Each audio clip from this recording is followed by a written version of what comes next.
Hello guys, welcome to my channel. এই দেখো, আজকে আমাদের বাড়িতে সরস্বতী পুজো হয়েছে বলে তাই আজকে আমার বন্ধুকে নিয়ে এসেছিলাম প্রসাদ খাওয়ানোর জন্য। আমার বন্ধু এসছে, ওইটা আমার বাবা আর এটা হচ্ছে আমার ঠাম্মি। এখন আমি উপরে যাচ্ছি। এই দেখো, এখন আমাদের পুজোর ঘরে চলে এসেছি। পুজোর ঘরের এখানটায় এই দেখো, এটা এটা হচ্ছে আমার পুজোর ঘর।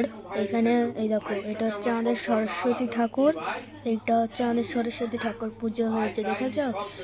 আর পুজোটা হচ্ছে সেই 5:30টার সময়, অনেক লেটে, অনেকক্ষণ আগে পুজো হয়ে গেছে। এখন আমি নিচে যাচ্ছি।